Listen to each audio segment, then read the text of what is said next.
పైన ఉన్నటువంటి హనుమ చూస్తున్నారు. ఈమె ఒంటి మీద నగల విషయం నిర్ధారణ అయిపోయింది. ఈమె ఊపిరి విడిచిపెడుతోంది, ఊపిరి తీస్తోంది. ఈవిడ యొక్క తేజస్సు చూస్తే పట్టి పట్టి గమనిస్తే మట్టి పట్టిన పట్టుపుట్టాన్ని కట్టుకున్నా, అటువంటి నగలే పెట్టుకుని ఉన్నా, ఈమె యొక్క తేజస్సుని పరిశీలిస్తే వశిష్ఠుణ్ణి విడిచిపెట్టి వచ్చినటువంటి అరుంధతియా, లేకపోతే ఇంద్రుడి మీద కోపం వచ్చి వచ్చినటువంటి శచీదేవా అని అనుమానం వస్తోంది. కానీ ఈమె అరికాళ్ళు భూమిని తాకుతున్నాయి. ఈమె ఎందుకో గాఢంగా నిట్టూరుస్తోంది. ఈమె ఖచ్చితంగా సీతాదేవి. కానీ ఈమెని పలకరించడం ఎలా? ఆర్తితో పైనుంచి చూస్తూ అడిగారు, అమ్మా సురాణాం అసురాణాం వా నాగ గంధర్వ రక్షసాం యక్షాణాం కిన్నెరాణాం వా కాంస్త్వం భవసి శోభనే. అమ్మా నువ్వు దేవతలకి సంబంధించిన దానివా, యక్ష గంధర్వ కిన్నెర కింపురుషాదులకు చెందిన దానివా? నీ యొక్క లక్షణాలు చూస్తే మనుష్యకాంతలా ఉన్నావు, నీ యొక్క కాంతి చూస్తే దేవతా స్త్రీలా ఉన్నావు, నీ తేజస్సు చూస్తే రాచపుత్ర స్త్రీలా ఉన్నావు. అమ్మా నువ్వెవరో నిజంగా చెప్పమ్మా, నేను ఎవరనుకుంటున్నావమ్మా? నేను సీతమ్మని అన్వేషిస్తూ వచ్చిన వానరుణ్ణమ్మా. రావణేన జనస్థానాత్ బలా అపహృతా ఇది సీతాత్మసి భద్రంతే తన్మమా చక్ష్వపృచ్ఛత. జనస్థానంలో రావణాసురుడు రాముణ్ణి లక్ష్మణుణ్ణి దూరం చేసి ఎత్తుకొచ్చినటువంటి సీతమ్మ అని అనుకుంటున్నాను. అమ్మా నిజం చెప్పమ్మా, నా ఎందు అనుగ్రహించమ్మా, నీ దర్శనాన్ని పొందాను అనుకుని పొంగిపోతున్నానమ్మా అన్నారు. చెప్పాను కదా, ఆయన వంక చూస్తే ఆ వానరం మాట్లాడుతున్నది పరమసత్యం అనిపించింది ఆవిడికి. అనిపించి ఆ తల్లి వెంటనే హనుమని చూసి ఒక మాట అంది, పృథివ్యారాజసింహానాం ముఖ్యస్య విదితాత్మనః స్నుషా దశరథస్యాహం శత్రుసైన్య ప్రతాపినః దుహితా జనకస్యాహం వైదేహస్య మహాత్మనః సీతాచనామనామ్యాహం భార్యా రామస్య ధీమతః. ఆ తల్లి ఇందాక మనవి చేశాను కదా, సమస్త స్త్రీ జాతికి ప్రతినిధిగా నిలబడుతుంది. వివాహం అయిపోయినటువంటి స్త్రీని పలకరిస్తే అమ్మ తమరెవరు అని అడిగామనుకోండి, మొట్టమొదట చెప్పవలసింది మామగారి పేరు చెప్పాలి. ఎందుకని అంటే లోకంలో ఒక విషయం చెప్తారు, ఒక ఆడది గుండెలు బాదుకుని ఏడవవలసినటువంటి అవసరము రాకుండుగాక అని వివాహకాండలో దేవతల్ని భర్త ప్రార్థన చేస్తాడు. ఈమె ఎన్నడూ జుత్తు విరబోసుకుని గుండెలు బాదుకుని నాకు కనపడకుండుగాక అని. ఆడది జీవితంలో ఏడవవలసినటువంటి రోజంటూ వస్తే ఒక్క రోజు అని చెప్పింది శాస్త్రం. ఇంకొక రోజు ఉండకూడదు. అంత మంగళప్రదంగా మాట్లాడింది. ఇంకొక రోజు ఉండదు, ఒక్కరోజే. ఏదా రోజు అంటే మామగారి శరీరం వెళ్ళిపోయిన రోజు. ఎందుకని అంటే మామగారి కన్నా రక్షకుడు లోకంలో ఉండట. అందుకే సీమంతోన్నయనం అని చేస్తారు. సీమంతోన్నయనము అంటే ఏదో సీమంతం సూడిదలు ఇచ్చామని 5 కేజీలు కాజాలు 3 కేజీలు మైసూరు పాకులు మా కానవాయితీ అన్న దిక్కుమాలినాచారం కాదు. సీమంతోన్నయనము అంటే అడవి పంది ముళ్ళు తీసుకొచ్చి పాపట తీసి భర్త జుత్తు ఎత్తి ముడి వేస్తాడు గణపతి హోమం చేసి. అలా వేస్తే ఆ తరువాత లోపల ఉన్న పిండాన్ని ఉగ్రభూతములు చెనకవు. అప్పుడు మొదటి కానుక ఎవరిస్తారంటే సూడిద అంటారు. సూడిద అంటే కానుక. సూడిద ఎవరిస్తారంటే మామగారు ఇస్తాడు. ఎందుకు ఇస్తాడో తెలుసా? అమ్మా ఎక్కడ పుట్టావు, ఎవరింట్లోనో పుట్టావు, ఆడపిల్లవి, మీ తండ్రి ఎంత ప్రేమగా పెంచి పెద్ద చేశాడో, నీ తల్లి ఎంత ప్రేమగా పెంచి పెద్ద చేసిందో, నీ కోసం ఎంత ఆరాటపడ్డారో. అమ్మా నా ఇంటికి కోడలిగా వచ్చావు, నా కొడుకు నీకు సమస్తమని బ్రతికావు. అందుకే కోడల కంటి వెంట నీరు రాకుండా చూసుకోవలసిన పెద్దరికం ఎవరిది అంటే మామగారిది. తన కోడలు సుఖపడుతోందా లేదా అని చూసుకోవాలి. ప్రత్యేకంగా అడగాలి, సినిమాకి వెళ్ళావా నాన్న, ఇద్దరు వెళ్ళండి ఒకసారి అని చెప్పాలి మామగారు. కోడలి క్షేమం చూడవలసిన వాడు మామగారే. కాబట్టి అటువంటి మామగారు శరీరం విడిచిపెట్టేశాడు అనుకోండి, అప్పుట తన కోసం అలమటించిపోయేటటువంటి వాడు, తండ్రి కన్నా తాపత్రయపడేవాడు వెళ్ళిపోయినట్టు.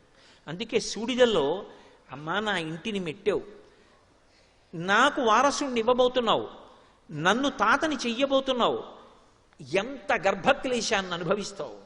అనుభవించి ఎత్తుపల్లాల్లో జాగ్రత్తగా నడిచి పథ్యం చేసి బిడ్డని కని నన్ను తాతని చేసి నా వంశం నిలబడుతున్నావు, నా కొడుకుని తండ్రిని చేస్తున్నావు, నీకేమి ఇవ్వగలను? అమ్మ నీకు కానుకిస్తున్నానని ఆభరణం ఇస్తాడు. అది ఎంత పెద్దది వదిలేయండి. పరమ ప్రేమతో మొదటి కానుక మామగారు ఇస్తాడు. మామగారుట అంత ఆర్తి పొందుతాట కోడల కోసం. అలా ఉండగలిగితే నీ చెప్పేది. ఎందుకంటే ఇవాల్టి రోజు కొంతమంది మామగారులను చూస్తే ఇలా ఉంటాడని చెప్పడం కూడా అంత తేలిక కాదేమో అనిపిస్తుంది. కాలుష్యం అంత పెరిగిపోయింది. కాబట్టి కానీ నేను రామాయణాన్ని నమ్ముకున్నవాడిని, అలాగే ఉంటారు మామగారులని నమ్మే మాట్లాడతాను. కాబట్టి ఆ తల్లి మామగారు వెళ్ళిపోతే మాత్రం ఏడుస్తారట. అలా ఇలా కాదుట, నా కోసం, నా సంతోషం కోసం అహరహం పరిశ్రమించే వ్యక్తి ఆయన వెళ్ళిపోయారు. ఏది పెద్దరికం ఇప్పుడు? ఎవరికి చెప్పుకోను కష్టం వస్తే అని. అందుకే ఆడపిల్ల పెళ్ళయ్యాక అమ్మ మీరెవరు అని అడిగితే ఫలానా వారి కోడలని చెప్పుకుంటుందిట సంతోషంగా. అంతే తప్ప తన పేరు చెప్పదు. అది భారత జాతి గొప్పతనం. 1000 పడగల్లో విశ్వనాథ సత్యనారాయణ గారు ఏడిచారు. 999 పడగలు చితికిపోయాయి. ఇంకా వైవాహిక వ్యవస్థ అన్న ఒక్క పడగే మిగిలిందని. దాన్ని కూడా కర్రలు పెట్టి కొట్టడానికి, రాళ్ళు పెట్టి కొట్టడానికి ఎందరో బయలుదేరుతున్నారు. ఆ ఒక్క పడగ చిదిపేద్దామని. కాబట్టి ఆ తల్లి హనుమకి జవాబిస్తూ పృథివ్యా రాజసింహానాం ముఖ్యస్య విదితాత్మన స్నుషా దశరథస్యాహం శత్రు సైన్య ప్రతాపిన. ఈ భూమి మీద శత్రు సైన్యములను తపింపచేసినటువంటి మహానుభావుడు దశరథ మహారాజు గారన్న రాజు ఉండేవారు. ఆయన యొక్క కోడల్ని నేను. స్నుషా దశరథస్యాహం శత్రు సైన్య ప్రతాపిన దుహిత జనకస్యాహం వైదేహస్య మహాత్మన. నా తండ్రి గారు జనక మహారాజు, విదేహ వంశంలో పుట్టినవాడు, మహాజ్ఞాని. అటువంటి తండ్రి కడుపున పుట్టిందాన్ని. ఆయన కడుపున పుట్టాను కాబట్టే కష్టాన్ని ఓర్చుకోగలిగిన శక్తినిచ్చాడు. అటువంటి తండ్రి కూతుర్ని, ఆయన చేతుల మీద పెరిగిన దాన్ని. కాబట్టి దుహిత జనకస్యాహం వైదేహస్య మహాత్మన సీతాచనామనాంనాహం. ఈ శరీరానికి పేరు సీత. భర్త పేరు ఆడది చెప్పదు, కానీ ఎక్కడో తప్పనిసరి పరిస్థితి అయితే విశేషణం వేసి చెప్తారు. అందుకనే సీతాచనామనామ్యాహం భార్య రామస్య ధీమతః. ధీమంతుడు, మహాబుద్ధిమంతుడైనటువంటి రామచంద్రమూర్తి యొక్క ఇల్లాల్ని నేనని చెప్పింది.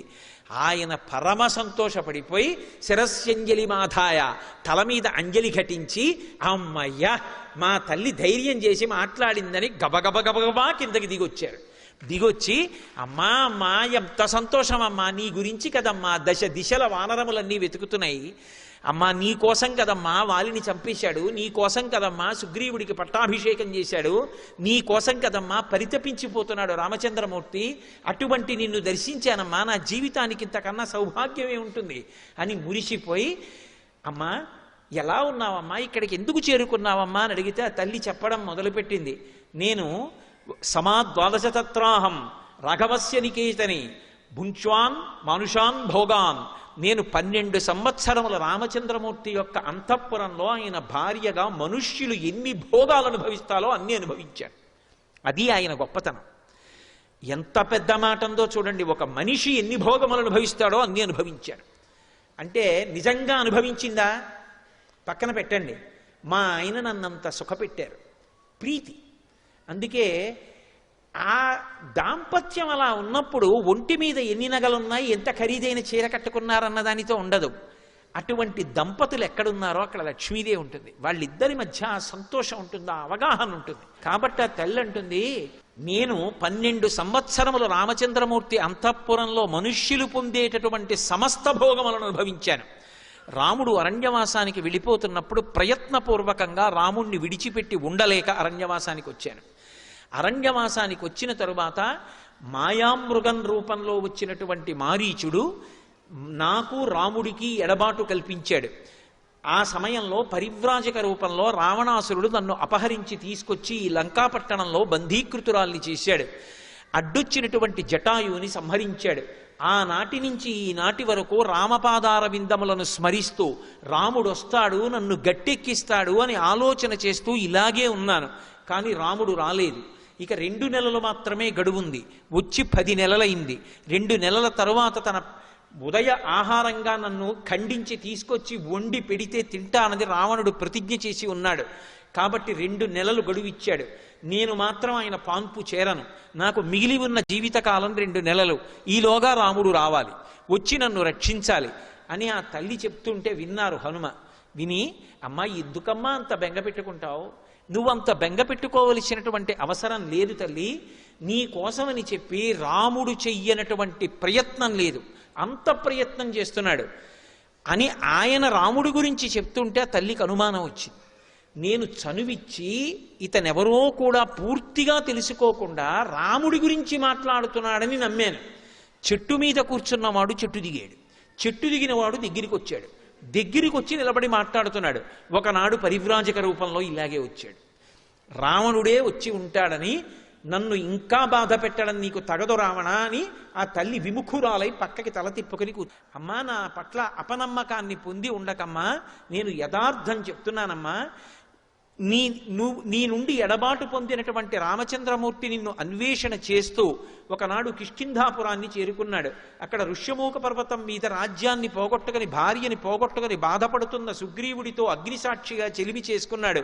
చేసుకునే ముందు నరులైన రామలక్ష్మణులు ఇద్దరూ నడిచి వెడుతుండగా మారువేషాలలో ఉన్న వాళ్ళని నన్ను సంహరించడానికి వాలి పంపించి ఉంటాడని చెప్పి సుగ్రీవుడు భయపెడుతుంటే నేనే వెళ్ళి నమస్కారం చేసి రామలక్ష్మణుల్ని నా భుజాల మీద కూర్చోపెట్టుకుని తీసుకెళ్లాను.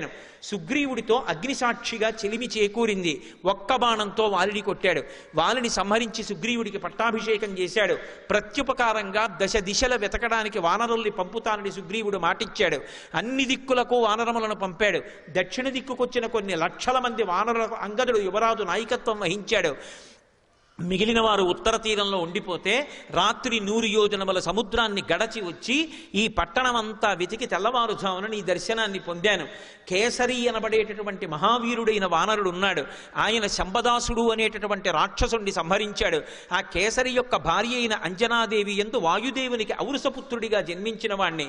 నేను పుట్టినప్పుడు నా ఎడమ దవడ ఇంద్రుడిపై చేత విడువబడిన వజ్రం చేత కొట్టబడింది కాబట్టి సొట్టబడిన హనుమలు కలిగిన వాడిని కాబట్టి నన్ను హనుమ అని పిలుస్తారు. అమ్మా, నా పేరు హనుమ, ఆశ్వాసమును పొందమ్మా, నన్ను నమ్ము. రామచంద్రమూర్తి యొక్క దాసానదాసుణ్ణి, రాముడు పంపితే వచ్చాను. అమ్మా, నేను నీతో పరమ సత్యం చెప్తున్నాను, ఇందులో కించిత్ కూడా అనుమానం లేదు, తల్లి నన్ను నమ్ము అన్నారు. ఆవిడికి నమ్మకం కుదిరింది. నమ్ముతాను, కానీ హనుమ, అసలు వానరులకు నరులకు స్నేహం ఎలా కుదురుతుంది? వానరాణాంచ నరాణాంచ ప్రగతిర్ సమాగమే. వాళ్ళిద్దరూ ఎలా కలుసుకున్నారు? ఒకవేళ కలుసుకున్నా యాని రామస్య లింగాని లక్ష్మణస్య చ వానర తాని భూయ సమాచక్ష్వా నమాన్ శోక సమావిశేత్. ఏది నీకంత తెలుసు అంటున్నావే? రాముడితో అంత కలిసి ఉన్నానంటున్నావే, లక్ష్మణుడితో అంత కలిసి ఉన్నానంటున్నావే. ఏది నువ్వు కలిసి ఉన్నది నిజమైతే రాముడి యొక్క గుణములు రాముని యొక్క బాహ్యస్వరూపం, లక్ష్మణుని యొక్క గుణములు లక్ష్మణుని యొక్క బాహ్యస్వరూపం చెప్పు చూస్తానంది. ఎంత పెద్ద ప్రశ్న వేసింది! హనుమ యొక్క ఉపాసనా బలాన్ని ప్రశ్నించింది. మనం తెల్లవారి లేస్తే అధాంగ పూజ అని చేస్తాం. ఏదో పాదౌ పూజయామి, గుల్భౌ పూజయామి, జంఘే పూజయామి, జానుని పూజయామి, ఊరుం పూజయామి, కటిం పూజయామి, నాభిం పూజయామి, ఉదరం పూజయామి, వక్షస్థలం పూజయామి, కంఠే పూజయామి, చుబుకం పూజయామి, ఓష్టే పూజయామి, నాసికాం పూజయామి, నేత్రౌ పూజయామి, లలాపుటం పూజయామి, భుజౌ పూజయామి, స్కందౌ పూజయామి, శిరః పూజయామి, సర్వాణ్యంగాని పూజయామి అని. నిజంగా పూజ చేసింది నిజమైతే పువ్వు పాదవు పూజయామి అంటే పాదాలు కనపడాలి, జంఘే పూజయామి ఏదో జానుని పూజయామి మోకాళ్ళు కనపడాలి, ఊరు పూజయామి తొడలు కనపడాలి, కటిం పూజయామి నడుం కనపడాలి, నాభిం పూజయామి బొడ్డు కనపడాలి, ఉదరం పూజయామి పొట్ట కనపడాలి, వక్షస్థలం పూజయామి గుండెలు కనపడాలి, భుజౌ పూజయామి భుజాలు కనపడాలి, హస్తౌ పూజయామి చేతులు కనపడాలి, కంఠే పూజయామి కంఠం కనపడాలి, చుబుకం పూజయామి గడ్డం కనపడాలి, ఓష్టే పూజయామి పెదవులు కనపడాలి, నాసికాం పూజయామి ముక్కు కనపడాలి, నేత్రే పూజయామి కళ్ళు కనపడాలి, లలాటం పూజయామి లలాటం కనపడాలి, శిరః పూజయామి తల కనపడాలి, సర్వాణ్యంగాని పూజయామి. పువ్వులు ఇలా విడిచిపెట్టేస్తే పువ్వులు పడుతున్నంత వేగంగా పైనుంచి కిందకు చూడాలి.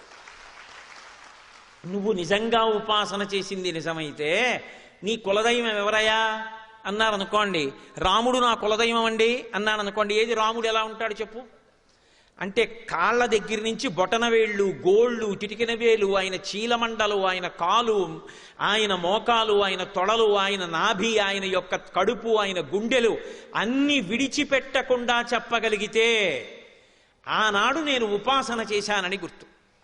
ఏమోనండి నాకు అంత బాగా జ్ఞాపకం ఉండదు, చూస్తాను కానీ గుర్తుండదంటే ఇంకేం ఉపాసన? హనుమ యొక్క ఉపాసన సౌందర్యాన్ని ప్రశ్నించింది అమ్మవారు. ఏది చెప్పు? యాని రామస్య లింగాని లక్ష్మణస్య చ వానర. రాముడే కాదు, రాముడు ఉంటే రాముడి పక్కన లక్ష్మణుడు ఉంటాడు, ఇద్దరు ఎలా ఉంటారో తెలియాలి. అంతేకాదు వాళ్ళ గుణాలు ఎలా ఉంటాయో తెలియాలి. ఏది చెప్పు? అమ్మా, నన్ను పరీక్షించడానికి వేశావు ఈ ప్రశ్న. రాముడు ఎలా ఉంటాడో లక్ష్మణుడు ఎలా ఉంటాడో నీకు తెలీదా? ఎవరికి చెప్తున్నది? సీతమ్మకి చెప్తున్నారు. రాముడి అంగప్రత్యంగములు వర్ణించడంలో ఎక్కడైనా చిన్న తేడా వస్తే నిరంతర ఉపాసన, రాముణ్ణి పైనుంచి కిందకి, కింద నుంచి పైకి ధ్యానంలో ఆవిడ ఉపాసన చేస్తూ ఉంటుంది. పైగా ఆవిడ చూడండి ఆయన శరీరం, ఆయన శరీరంలో అంగుళం ఆవిడికి తెలియనిది ఉంటుందా? ఇంతకన్నా ఇంకా వేదిక మీద చెప్పక్కల్లా. ఆవిడ దగ్గర ఇంకొకలా చెప్పడం సాధ్యం అవుతుందా? హనుమ ఉపాసనని ఆవిడ ప్రశ్నించింది, ఆయన నిరూపించుకున్నారు. అందుకని సౌందర్యం, అందుకు సుందరకాండ. వెంటనే ఆయన అన్నారు, అమ్మా నాకు సంతోషమే రాముడి గురించి మాట్లాడడం అంటే. రామ కమలపత్రాక్ష సర్వసత్వ మనోహర రూపదాక్షిణ్య సంపన్న ప్రసూత జనకాత్మజే. అమ్మా అవి కొత్తగా నేర్చుకున్న గుణాలు కావమ్మా, రాముడికి పుట్టుకతో వచ్చాయి. రాముడి గురించి చెప్పయ్యా అంటే చాలా ఎంత సంతోషం, అవకాశం దొరికింది అంతే చాలండి. రామ కమలపత్రాక్ష, కమలపత్రములు ఎలా ఉంటాయో రాముడి కళ్ళు అలా ఉంటాయమ్మా. అసలు ఆ కళ్ళు చూసి మోహించాయి కదమ్మా సర్వ ప్రపంచకమైంది. సమస్త భూతములు రాముడి కళ్ళ వంక చూస్తే వశపడిపోతారు, అంత అందమైన కళ్ళు. రామో రాజీవలోచన. కాబట్టి రామ కమలపత్రాక్ష సర్వసత్వ మనోహర. ఆయన వెళ్ళిపోతుంటే అకాలంగా చెట్లు పూస్తాయి, క్రూర మృగాలు కూడా ఆయన్ని చూస్తూ అలా ఉండిపోతాయి. అంతటి అందగాడమ్మా, అటువంటి కళ్ళమ్మ ఆయనవి. రామ కమలపత్రాక్ష సర్వసత్వ మనోహర రూప దాక్షిణ్య సంపన్న. పైకి రూపం అందంగా ఉండి లోపల మోసకారి బుద్ధులు ఉన్నవాడు కాడమ్మా, అటువంటి దక్షత ఉన్నవాడు, దయ ఉన్నవాడు. ప్రసూత జనకాత్మజే. ఇవి మధ్యలో నేర్చుకున్న ఒక పుట్టుకతో వచ్చాయి. నీలాగి సీతమ్మకి ఎలా వచ్చాయో ఆయనకి అలా వచ్చాయి. ప్రసూత జనకాత్మజే. రామో భామిని లోకస్య చాతుర్వర్ణస్య రక్షిత మర్యాదానాంచ లోకస్య కర్తా కారయితా చ సహా. రాముడు తన ధర్మాన్ని మాత్రమే రక్షించుకోడు, చాతుర్వర్ణముల యొక్క ధర్మాన్ని రక్షిస్తాడు. మర్యాదానాంచ లోకస్య, మర్యాదా పురుషోత్తముడు. ఇలా ఉండాలి కట్టుబాటు అంటే అని చెప్తాడు, ఆ కట్టుబాటు అలా జరిగేటట్టు చూస్తాడు. కట్టుబాటు తప్పడం రాముడికి ఇష్టం ఉండదు. అంటే ఆచారకాండ మీద అంత నమ్మకం ఉన్నవాడు. యజుర్వేద వినీతశ్చ వేద విద్భి సుపూజిత ధనుర్వేదే చ వేదేషు వేదాంగేషు చ నిష్ఠిత.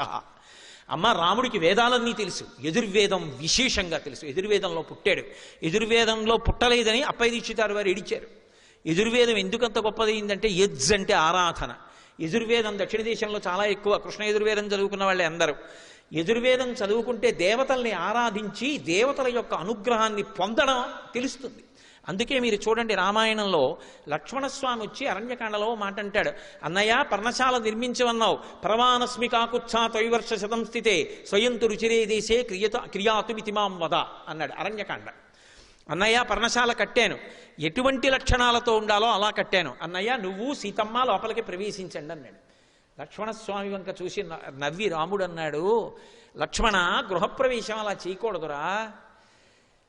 గృహప్రవేశం చెయ్యాలి అంటే మొట్టమొదట కర్తవ్యం వాస్తుశమనం సౌమిత్రే చిరజీవిభి. ఒక ఇంట్లోకి ప్రవేశించే ముందు తప్పకుండా ఆ ఇంట్లో గృహదేవతలు, ఆ ఇంట్లో ఉండేటటువంటి ఇతర భూతములు అనుగ్రహించాలి అంటే కర్తవ్యే వాస్తుశమనం, వాస్తు పూజ, వాస్తు హోమము చెయ్యాలి. చేసే హోమంలో దేవతలకి హవిస్సు ఇవ్వాలి. దేవతలకి హవిస్సు ఇచ్చి ఇంట్లోకి ప్రవేశించాలి. నాకు ఆ మంత్రములు వచ్చురా, వెళ్ళి నేను పదార్థాలు చెప్తాను పట్రా, హోమం చేసి లోపలికి ఎడదాం అన్నాడు. ఆయన అంతటి యజుర్వేదవేత్త, ఆయనకి తెలియనిదేం లేదు. అందుకని యజుర్వేద వినీతశ్చ వేద విద్భి సుపూజిత ధనుర్వేదే చ వేదేషు. ధనుర్వేదం బాగా తెలుసున్నవాడు. వేదాలే కాదమ్మా, వేదాంగేషు చ నిష్ఠిత, వేదము యొక్క అంగములన్నీ చదువుకున్నవాడు. అందుకే సభలో కాలు మీద కాలు వీరాసనం వేసుకుని అందరికీ పాఠం చెప్తాడు, వేదాంత పాఠం. వైదేహీ సహితం సురద్రుమతలే హైమే మహామండపే మధ్యే పుష్పకమాసనే మణిమయే వీరాసనే సుస్థితం అగ్రే వాచయతి ప్రభంజనసుతే తత్వం మునిభ్యపరం వ్యాఖ్యాంతం భరతాదిభి పరివృతం రామం భజే శ్యామలం. వేదాంత పాఠం చెప్తూ ఉంటాడు. అటువంటి మహానుభావుడమ్మా. కాబట్టి యజుర్వేద వినీతశ్చ వేద విద్భి సుపూజిత ధనుర్వేదే చ వేదేషు వేదాంగేషు చ నిష్ఠిత తేజసాదిత్య సంకాశ క్షమయా పృథివీ సమః బృహస్పతి సమోబుద్ధ్య యశసా వాసవో సమః. అమ్మ రాముడంటే వీరొక సూర్యుడమ్మ. ఆయన భూమి మీద నడిచి వెళ్ళిపోతుంటే సూర్యుడు ఎడుతున్నట్టు ఉంటుంది. తేజసాదిత్య సంకాశ.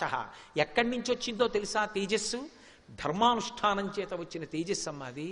తేజసాదిత్య సంకాశ క్షమయా పృథివీ సమః. భూమికి ఎంత ఓర్పో అంత ఓర్పమ్మ అయింది. ఆయనే కట్టు తప్పితే ఈ లోకాలు నిలబడవు. అందుకు కదమ్మా ఇంకా నిలబడ్డాడు రావణాసురుడు. కాబట్టి క్షమయా పృథివీ సమః బృహస్పతి సమో బుద్ధ్య. బుద్ధిలో బృహస్పతి లాంటి వాడమ్మా. యశసా వాసవో సమః, కీర్తిలో ఇంద్రుడి లాంటి వాడమ్మా ఆయన. అటువంటి మహానుభావుడమ్మా. రక్షిత జీవలోకస్య ధర్మస్య పరిరక్షిత, రక్షిత స్వస్య ధర్మస్య స్వజనస్య రక్షిత. ఆయన లోకాలన్నీ రక్షిస్తాడు. ఆయనని నమ్ముకుని ధర్మాన్ని నమ్ముకున్న వాళ్ళని ప్రత్యేకంగా రక్షిస్తాడు. వాళ్ళ కోసం నిలబడతాడు. వీరరాఘవ విజయరాఘవ అని 2 పేర్లు అందుకే ఆయనకి. ఎప్పుడూ ధనస్సు పట్టుకుని నించుని ఉంటాడు. ఎవరు ఆయనని నమ్ముకున్నారో వాళ్ళ కోసం ఎంత కిందకైనా వచ్చేస్తాడు. తులసీదాస్ గారు రాత్రి నిద్రపోతున్నారు. ఆయన ఇంటి గోడకి కన్నం వేసి దొంగలు లోపలికి వెళ్ళారు. లోపలికి వెళ్ళిన తర్వాత ఏదో తులసీదాస్ గారి ఇంట్లో ఏముంటాయి, ఓ జపమాల, ఓ పురాణం పెట్టుకునేటటువంటి పీట, ఇలాంటివేవో ఉంటే ఇంతకన్నా ఏమీ దాచలేదు దుర్మార్గుడు అనుకుని మూట కట్టుకుని వాళ్ళు ఆ మూట మెల్లిగా లాగేద్దామని అక్కడ పెట్టుకుని వాడు తల బయటెట్టాడు. పెట్టేటప్పటికీ నీల సంకాశమైనటువంటి వర్ణంతో మెరిసిపోతున్న పాదాలు, బంగారు పావుకోళ్ళు కనపడ్డాయి. వాడు కొంచెం పైకి ఎత్తి చూశాడు. పట్టుబట్ట, కొంచెం ముందుకు పెట్టిన మోకాలు, నడుం, విశాలమైనటువంటి వక్షస్థలం, ఆ పక్కన భూమి మీద ఊంచి ఉండి మనుతిరిగినటువంటి ధనస్సు, దాన్ని పట్టుకుని ఒక ఆయన ఇలా చూస్తున్నాడు. చూసి తల లోపలికెట్టాడు. రేపు బయట ఎవడో ధనస్సు పట్టుకుని ఉన్నాడు రా అన్నాడు రెండో దొంగతో. రెండో వాడు కొంతసేపు అయ్యాక తల పైటెట్టాడు. పెడితే ఊరే ఆయనే కాదురా, పక్కన ఎర్రగా ఇంకో ఆయన కూడా ఉన్నాడు రా అని మళ్ళీ లోపలికి వచ్చారు. వెళ్ళిపోతారేమో అని తెల్లారే వరకు కూర్చున్నారు. వాళ్ళిద్దరు వెళ్ళరు. ఆఖరికి తెల్లవారిపోయింది. తెల్లవారిపోయిందంటే తెల్లవారిపోయాక తులసీదాస్ గారు నిద్రలేస్తారా?